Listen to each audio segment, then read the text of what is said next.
કોઈ દિવસ તમે એવા લગ્નમાં ગયા છો કે જેમાં નીચે બેસીને પંગતમાં બેસીને ખાવાનું હોય? એમાં સૌથી વધારે ખાવાની ઇમ્પોર્ટન્ટ વસ્તુ કઈ હોય?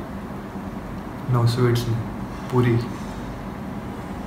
એટલે તમે લોકો આમ થાળી લઈને બેઠેલા હોય ને દરેક વસ્તુ પહેલી વાર પીરસાતી હોય, પૂરીવાળો આવે ને તો ઓલવેઝ તમામાં 2 પૂરી જ મૂકે. ને તમે એની પાસે એક્સ્ટ્રા પૂરી માંગો ને તો એ માણસ મોડું એવું કરે ને કે જાણે તમે એની મિલકતમાંથી 1-2 વીઘા જમીન એક્સ્ટ્રા માંગી લીધી હોય.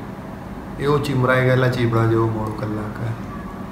2-3 પૂરી કે ને એક્સ્ટ્રા તો બી મૂકે તો પછી એક જ, ને એ બી આટલી હોય, આવડી હોય. એનો આમ ઉચક કરતાં ખાઈ જઈએ, હજુ ત્યાં નહીં પહોંચ્યો એટલે આપણે પૂરી ખાઈ જઈએ. એટલે પાછા બોલાવાય બી નહીં, અંદર થોડું સોફિસ્ટિકેશન લાગી જાય ને આપણને કે એવું થોડું બોલાવે, એ પૂરીવાળા અહીંયા આપી જા. લુક્સ બેડ આગળ વધીએ. પૂરી તો ઓલરેડી પતી ગયેલી છે, આખી ડીશ એમની એમ છે, લાપસી, શાક, દાળ. ખાવાય હું લાપસી કે સ્વીટ હોય તે ખવાય. એટલે આપણે ઓલવેઝ વેઇટ કરીએ કે ઓકે હવે પૂરીવાળા હોય. કોઈ દિવસ નહીં આવે એ માણસ, કોઈ દિવસ નહીં આવે ને તો હનુમાનજીના મંદિરે છે ને જેને નારિયેલ ચડાવ્યા હોય બધું વસ્તુ 2 વાર આવી જાય. લાપસીવાળો આવી જાય, દાળવાળો આવી જાય, કચુંબરવાળો આવી જાય, એને પેલા પાપડ ને પાપડીવાળો બી આવી જાય. પૂરીવાળો કોઈ દિવસ નહીં આવે. ને કદાચ આવી બી જાય ને તો એટલું સ્પીડમાં નીકળી જાય ને પૂરી.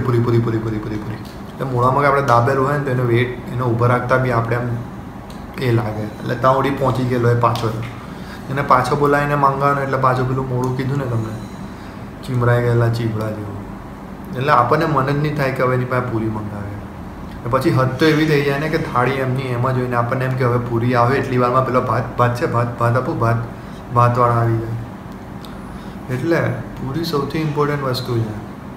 એમાં આજુબાજુ આપણા બધા દોસ્તાર હોય ને એમાં જો આપણે એક્સ્ટ્રા પૂરી પહેલેથી લઈ લીધેલી હોય સમય સૂચકતા ને પેલું વાપરીને, તો એ લોકો આપણને કહે કે લાવની એક પૂરી આપની, હવે આપણાથી ના થોડી પડાય કે એવી રીતે. એ પછી કેવું લાગે કે જો ને એક પૂરી સારું આવું કરે.